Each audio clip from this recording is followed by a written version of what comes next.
আল্লাহর নবী যখন হেরা গুহার মধ্যে অবস্থান করছিলেন, জিবরাইল এসে বললেন, হে মোহাম্মদ তুমি পড়ো। আল্লাহর নবী তো পড়তেও জানতেন না, লিখতেও জানতেন না। তিনি বললেন, আমি কি পড়ব? আবার বললেন, তুমি পড়ো।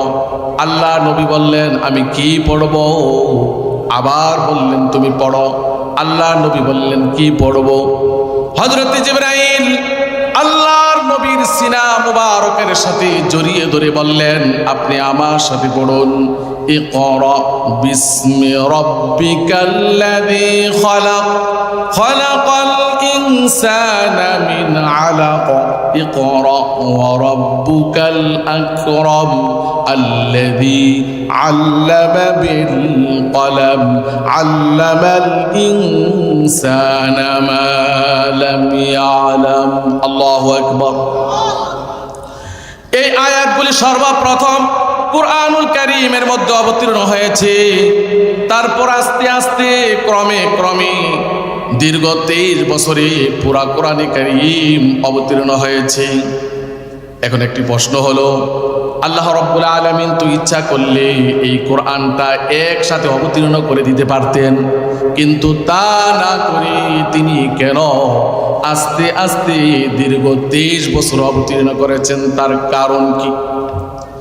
আল্লাহ রাব্বুল আলামিন এই প্রশ্নের জবাবে বলেন, وقال الذين كفروا لولا نزل عليه القرآن جملة واحدة كذلك لنثبت به فؤادك ورتلناه ترتيلا। কাফের মুশরিকরা বলতো, এই কোরআন কেন একসাথে অবতীর্ণ হলো না? আল্লাহ রাব্বুল আলামিন তাদের প্রশ্নের জবাবই বলে দিয়েছেন, এই কোরআন কেন একসাথে অবতীর্ণ হলো না? শোনো, আমি যাতে করে এই কোরআনের মাধ্যমে নবী এবং পৃথিবীর সব মানুষের অন্তরকে সুদৃঢ় করতে পারি, এই জন্য আমি কোরআনকে আস্তে আস্তে অবতীর্ণ করেছি। সুবহানাল্লাহ। ওয়ালা ইয়াতুনাকা বিমাসালিন ইল্লা জিনাকা বিল হাক্কি ওয়া আহসানা তাফসীরা। আল্লাহ রাব্বুল আলামিন বলেন, কাফের মুশরিকরা তোমার কাছে যেই কোনো সমস্যা নিয়ে আসুক না কেন, সেই সমস্যার সুষ্ঠু সমাধান এবং সুন্দর ব্যাখ্যা দেওয়ার জন্য আমি এই কোরআনকে আস্তে আস্তে ক্রমে ক্রমে অবতীর্ণ করেছি। সুবহানাল্লাহ। আমার ভাইরা, আর একটু সুন্দর ব্যাখ্যা আছে, তাফসীরে কাবীর খুলে দেখুন। আল্লামা ফখরুদ্দিন রাজি রহমতুল্লাহ আলাইহি কোরআন কেন একসাথে অবতীর্ণ হলো না, আস্তে আস্তে দীর্ঘ 23 বছর অবতীর্ণ হলো, তার 4টি কারণ তিনি লিখেছেন। 4টি কারণের মধ্যে একটি কারণ হলো কোরআন কেন একসাথে অবতীর্ণ হয় না, আস্তে আস্তে অবতীর্ণ হয়েছে। 1 নম্বর কারণ হলো আল্লাহর নবী ছিলেন নিরক্ষর, তিনি লিখতেও জানতেন না, পড়তেও জানতেন না। আল্লাহ তাআলা যদি পুরা কোরআনে কারীম একসাথে অবতীর্ণ করে দিতেন, তাহলে আল্লাহর রাসূলের কাছে সংরক্ষণটা একটু কষ্টকর হয়ে যেত। এই জন্য আল্লাহ একসাথে কোরআনে কারীম অবতীর্ণ না করে আস্তে আস্তে দীর্ঘ 23 বছরে কোরআনুল কারীম অবতীর্ণ করেছেন। সুবহানাল্লাহ। কয় নম্বর কারণ গেল? 1 নম্বর কারণ হলো। 2 নম্বর কারণ হলো আল্লাহ রাব্বুল আলামিন যদি এই কোরআনুল কারীমটাকে একসাথে অবতীর্ণ করে দিতেন, তাহলে কোরআনের যত আদেশ নিষেধ, যত বিধান আছে, সবগুলি একসাথে মুসলমানদের উপর পালন করা ফরজ হয়ে যেত।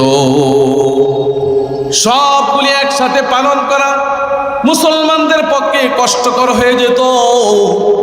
মুসলমানদের, আল্লাহর বান্দাদের কষ্টের দিকে লক্ষ্য করে আল্লাহ রাব্বুল আলামিন এই কোরআনুল কারীমকে একসাথে অবতীর্ণ না করে আস্তে আস্তে ক্রমে ক্রমে দীর্ঘ 23 বছরে তিনি অবতীর্ণ করেছেন। সুবহানাল্লাহ।